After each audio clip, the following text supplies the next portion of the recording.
Praise the Lord. கிறிஸ்துவுக்குள் பிரியமான சகோதர சகோதரிகளே, இயேசு கிறிஸ்துவின் வல்லமையான நாமத்தில் உங்களை வாழ்த்தி வரவேற்கிறோம். இன்று நாம் காணவிருக்கும் ரகசியம் சாதாரணமாக ஒன்றல்ல, மாறாக இது நம் வாழ்க்கை மட்டுமல்ல, நம் சந்ததியினரையும், அதாவது நம் பிள்ளைகள் மற்றும் நம் பிள்ளைகளிலும் ஆசீர்வதிக்க ஒரு மகத்தான தெய்வீக ரகசியமாகும். வேதாகமத்தில் உள்ள உபாகமம் 28ஆம் அதிகாரத்தை ஆசீர்வாதத்தின் உச்சம் என்றே கூறலாம்.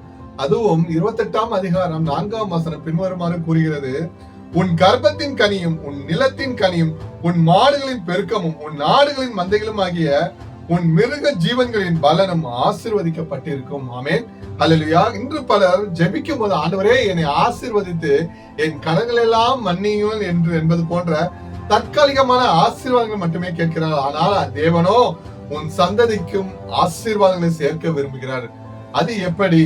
வாங்க இன்றைய வேத தியான பகுதி நாம் இன்று தியானிப்போம். முதலாவது, தலைமுறையின் ஆசீர்வாதம் என்றால் என்ன?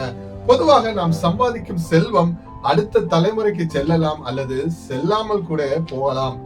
ஆனால் ஆண்டவர் அருளும் ஆசீர்வாதம் தலைமுறையாக தொடர்கிறது. ஹல்லேலூயா. கர்ப்பத்தின் கனி, உங்களுடைய பிள்ளைகள் சமுதாயத்திலும் கர்த்தருக்குள்ளும் சிறந்தவர்களாகவும் மற்றும் தலை சிறந்த ஞானம் உள்ளவர்களாகவும் வளர்வார்கள். அவர்களை எத்தீங்கும் அணுகாது. ஆமென், ஹல்லேலூயா. இரண்டாவதாக, நிலத்தின் கனி மற்றும் பலன்கள். நீங்கள் செய்யும் தொழில், வேலை, வியாபாரம் எதுவாக இருந்தாலும் அதில் கர்த்தர் ஒரு தெய்வீக பெருக்கத்தை கொடுப்பார். பற்றாக்குறை என்ற வார்த்தையை உங்கள் வாழ்க்கையில் இருக்காது. எனக்கு பிரியமானவர்களே, ஆசீர்வாதத்தை பெற்றுக்கொள்ளும் இரண்டு முக்கிய ரகசியங்களை நாம் இன்று காண்போம். உபாகமம் 28ஆம் அதிகாரத்தின் ஆசீர்வாதங்கள் சும்மா கிடைத்து விடாது. அதற்கு அதே அதிகாரத்தின் 1 மற்றும் 2 வசனங்களின் இரண்டு முக்கிய ரகசியங்களை வேதாகமம் கூறுகிறது. முதலாவது, கர்த்தருடைய சத்தத்திற்கு முழு மனதோடு செவி கொடுத்தல். நம்மில் பலர் கர்த்தருடைய வார்த்தையை கேட்கிறோம், ஆனால் அதை நம்முடைய வாழ்க்கையில் செயல்படுத்துகிறோமா? கர்த்தருடைய சத்தத்திற்கு கீழ்ப்படிவதுதான் ஆசீர்வாதத்தின் முதல் சாவி. ஆமென். இரண்டாவது, கட்டளையின்படி செய்ய ஜாக்கிரதையாய் இருத்தல். ஜாக்கிரதை என்றால் அலட்சியமாக இல்லாமல் பயபக்தியோடு தேவனுடைய வார்த்தையின்படி வாழ்வது. நாம் கர்த்தருக்கு பயந்து வாழும் போது நாம் ஆசீர்வாதங்களை தேடி ஓட வேண்டியதில்லை. மாறாக ஆசீர்வாதம் நம்மையும் நம் சந்ததியும் தேடி வரும். ஆமென். ஆபிரகாமின் உதாரணம். வேதாகமத்தில் ஆபிரகாம் கர்த்தருக்கு கீழ்ப்படிந்தார். அதன் பலன் என்னவென்று உங்களுக்கு தெரியுமா? அவர் இறந்து பல நூற்றாண்டுகள் கடந்த பின்னரும் அவருடைய சந்ததியினராகிய நாம் இன்று வரை ஆசீர்வதிக்கப்பட்டவர்களாக இருக்கிறோம்.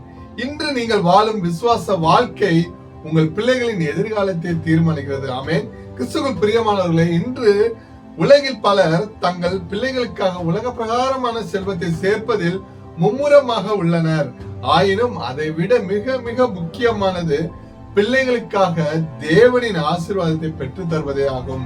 இன்று உங்களை ஆண்டவரின் வார்த்தைக்கு ஒப்பு கொடுப்பீர்களா? ஜெபிப்போம்.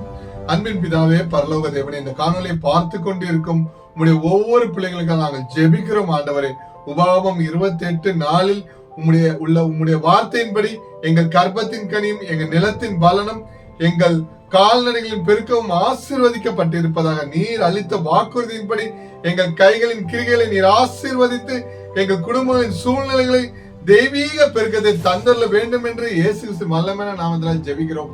ஜீவன் நல்ல தகப்பனே, ஆமென். இந்த நற்செய்தி உங்களுக்கு ஆசீர்வாதமாக இருக்கும் என்று கர்த்தருக்குள் விசுவாசிக்கிறேன். லைக் பண்ணுங்க, மற்றவங்களுக்கு ஷேர் பண்ணுங்க.